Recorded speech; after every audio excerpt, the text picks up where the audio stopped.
ఓం నమ శివాయ నమ పరబ్రహ్మ పరమాత్మ నమ జగత్తుత్తే స్థితి ఫలయ బ్రహ్మ హరిహరాయ త్రిగుణాత్మే సర్వగౌతిగామి దర్శ దత్తాత్రేయ నమస్తంతిని సిద్ధి కురు కురు కురు కురు కురు స్వాహ. ప్రజలందరికీ నమస్కారము. శ్రీ క్రోధినామ సంవత్సరం 2024 డిసెంబర్ మాసం మిథున రాశి ఫలితాలు.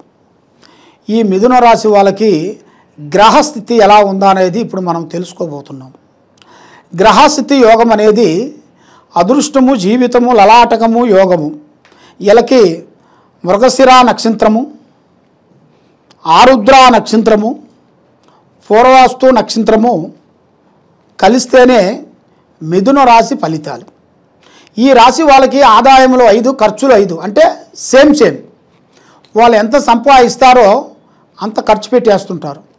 ఎందుకంటే ఇలా ఆదాయం దగ్గ ఖర్చు అనేది మీడియంగా కనబడుతుంది. మరి ఇలా యోగం ప్రకారంగా చూసుకుంటే, రాజపూజితలో చూసుకుంటే 3 భాగాలు అంత అనుకూలంగా లేదు. మరి అవమాన విధానాల్లో చూసుకుంటే 6% ఎక్కువగా కనబడుతుంది. మరి ఈ 6% అంటే మీకు చాలా వరకు బ్యాడ్ కనబడుతుంది. అంటే ఎదుటి వారితో మాట్లాడేటప్పుడు, ఎదుటి వాళ్ళతో బిజినెస్ చేసేటప్పుడు, ఎదుటి వాళ్ళతో మనం చేయాల్సిన విధానాలను కూడా కొన్ని జాగ్రత్తలు మీరు తీసుకోకుండా ఉండకోకుండా వెడల మీకు ఏమవుతుందంటే, దానివల్ల మీకు మంత్రం రివర్స్ అయినట్టుగా మీ మాటే మీకు ఇబ్బంది కలిగిస్తాయి. మీకు దగ్గర ఉండవలసిన వాళ్ళు మీ మీద శత్రువులు అయిపోతుంటారు, మీ మిత్రులే శత్రువులు అయిపోతుంటారు. కాబట్టి ఏ కార్యక్రమం చేసినా, ఏ పని చేసినా అది మన సొంత నిర్ణయమే మనకు చాలా ఇంపార్టెంట్. మన సొంత నిర్ణయంతో నువ్వు ఏ కార్యక్రమం చేసినా మీకు అనుకూలంగా ఉండే యోగం అనేది యోగంలో కనబడుతుంది. మరి మీ జాతకంలో ఉండవలసిన వాళ్ళకి, మిథున రాశిలో ఉండవలసిన వాళ్ళకి స్త్రీ పరంగా చూసుకుంటే చాలా వరకు అదృష్ట యోగము చాలా వరకు కనబడుతుంది. అంటే స్త్రీ వల్ల చాలా వరకు గొప్ప ప్రయోజకులు అవుతారు. అంటే ఇంట్లో ఉండవలసిన స్త్రీలు కానీ, బయట ఉండవలసిన స్త్రీలు కానీ, ఏ స్త్రీ అయినా కూడా ఒక స్త్రీ వల్ల ఇలా జాతకం అనేది చక్రం తిరిగే యోగం అనేది కనబడుతుంది. అంటే ఊహించని మలుపు అనేది వస్తుంది. మరి ఇలా జాతక విధానంలో చూసుకుంటే, విద్యారంగంలో చూసుకుంటే చాలా వరకు పెద్ద పెద్ద కార్యక్రమాలు, పెద్ద పెద్ద పనులు, విదేశాల ప్రయాణాలు, వీళ్ళకి విదేశాలలో కొన్ని బిజినెస్ పరంగా కానీ, చదువు పరంగా పోయి అక్కడ బిజినెస్గా స్టార్ట్ చేసుకొని అక్కడ కొంత సెటిల్మెంట్ కావలసిన యోగం అనేది ఇలా జాతకంలో చాలా వరకు కనబడుతుంది. ఎన్నో రోజుల నుంచి చేయలేని కొన్ని పనులు ఇప్పుడు వాళ్ళకి ఎదురయ్యే మార్గాలు దగ్గరకు వచ్చేసినాయి. అంటే అది ఇలా జాతకంలో మంచి యోగం అనేది ఉంది. మరి ఆరోగ్యపరంగా చూసుకుంటే చాలా వరకు ప్రమాదాలు కొన్ని కనబడుతున్నాయి. ఆరోగ్యపరంగా కొన్ని తినాల్సిన పదార్థాలు కూడా, మనం తినాల్సిన పదార్థాల్లో కొన్ని జాగ్రత్తలు కొన్ని తీసుకోవాలి. మీరు తినే విధానాల్లో కూడా ఒక లిమిట్ తీసుకోవాలి.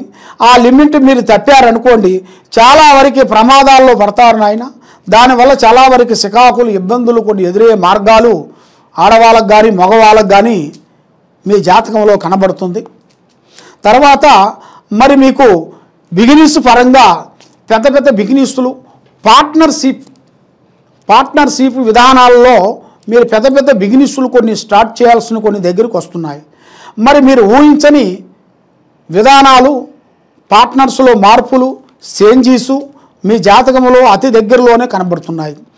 మరి రియల్ ఎస్టేట్ విధానాల్లో చూసుకుంటే గవర్నమెంట్ డిపార్ట్మెంట్లో కూడా మీకు మంచి భవిష్యత్తు, మంచి మార్పులు, చేంజెస్ కొన్ని రాబోతున్నాయి.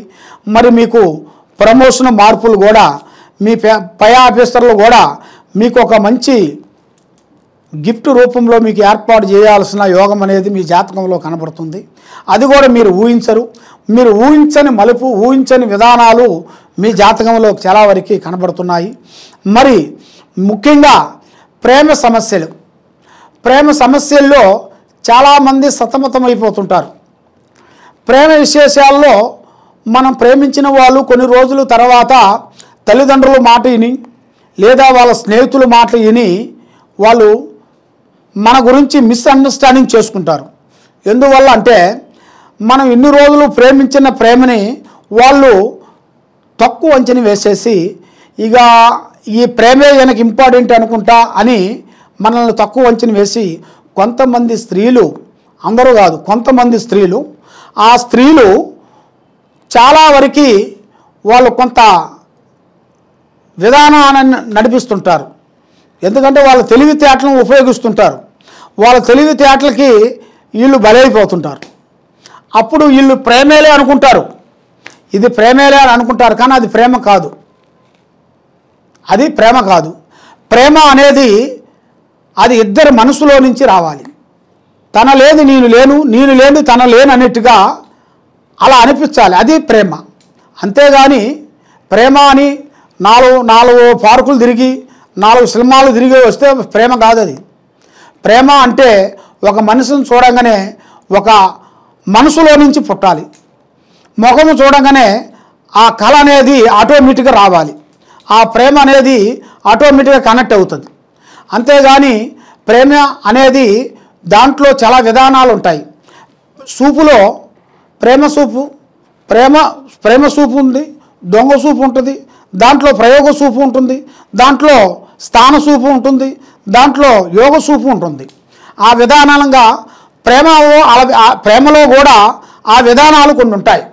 సూపులోనే ప్రేమ ఉన్నప్పుడు మరి సూపులోనే చెడు ఉంటుంది, సూపులోనే విధానాలు కొన్ని మార్పులు ఉంటాయి. ఆ విధంగా మీరు ఎవరిని ప్రేమించినా ఎవరిని ఏది చేసినా కూడా ఆశ చూసి ముందడుగు వేయాలి. కానీ ఏం పర్వాలేదులే అనుకుంటే కాదు.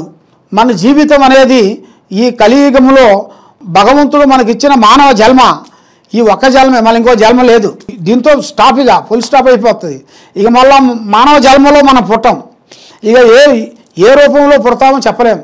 అది కుక్క రూపంలోనో, జంతువు రూపంలోనో, కాకి రూపంలోనో ఏ రూపంలో పుడతామో చెప్పలేము. ఆ విధంగా ఈ మానవుడు మనకు భగవంతుడు ఇచ్చిన ఈ మానవ జన్మకి ఈ ఒక్క విధానాన్ని మనం దాన్ని కరెక్ట్గా పట్టుకోవాలి. ఎందుకంటే మనం ప్రేమించేది కానీ, మనం తీసుకున్న ఉద్యోగ విశేషం కానీ, మనం చేసే పని కానీ, మనం చేసే ఆలోచనలు కానీ చాలా జాగ్రత్తలు తీసుకోవాలి. చాలా జాగ్రత్తలు తీసుకోకుండా అశ్రద్ధగా ఆలోచించినట్టుగైతే అధోగతి పాలయ్యే మార్గాలు కొన్ని కనబడుతున్నాయి. అది అందువలన మీరు ఏ కార్యక్రమం చేయాలనుకున్నా మరి ఆ భగవంతుడు చేయాల్సిన పూజా బలం ఎలా ఉందంటే మీకు లక్ష్మీ కటాక్షమైన కళ చాలా బాగుంది. మీరు చేయాల్సిన ఉద్యోగాలు పెద్ద ఉద్యోగాలు యోగంలో కనబడుతున్నాయి. మరి మీరు చేయాల్సిన పూజా విధానం ఎలా ఉంటుందంటే మెయిన్గా మీరు పూజించాల్సింది శ్రీ వెంకటేశ్వర స్వామిని పూజా బలం చేయాలి. దాంతోపాటు అమ్మవారు పూజా బలం చేయాలి. అమ్మవారు పూజా బలం అనగా మీరు చేయాల్సింది మెయిన్గా దుర్గాదేవి. ఆ దుర్గాదేవి పూజ అనేది మీరు కంపల్సరీ గుడికి వెళ్ళి పూజలు చేసి ప్రదర్శనలు చేసి శ్రీ గాయత్రి మంత్రాన్ని అనేది మీరు జపం చేయాలి. ఈ గాయత్రి జపం అనేది మీ ఇంట్లో కూర్చొని మీ పూజా మందిరంలో కూర్చొని ఆ అమ్మవారు ఆ అమ్మవారిది మీరు పూజ చేయాలి. ఈ గాయత్రి అమ్మవారి మంత్రాన్ని కూడా మీరు తప్పకుండా చదివినట్టుగైతే మీకు మైండు, మనసు, ఆరోగ్యము, ఉద్యోగము, వ్యాపారము, చేసే పనులు, కుటుంబము అన్ని విధానాలుగా మీకు కలిసి వస్తాయి. మనశ్శాంతిగా ఉంటుంది, మీకు విజయవంతం కలుగుతుంది. కాబట్టి మీరు ఎక్కడెక్కడో వెళ్ళి జ్యోతిష్యాలు చెప్పించుకొని నిరాశ చెంది ఉన్నారు. కాబట్టి తప్పకుండా ఈ కింద ఉండాల్సిన నెంబర్కి మీరు సంప్రదించినట్టుగైతే మీ పేరుని బట్టి, మీ యోగాన్ని బట్టి, మీ నక్షత్రాన్ని బట్టి మీ స్థితిగతులు ఎలా ఉన్నాయా అనేది మేము చూసి చెప్పగలుగుతాం. ఈ కింద ఉండాల్సిన నెంబర్కి మీరు సంప్రదించండి. సర్వే జనా సుఖినో భవంతు. ఓం నమః శివాయ.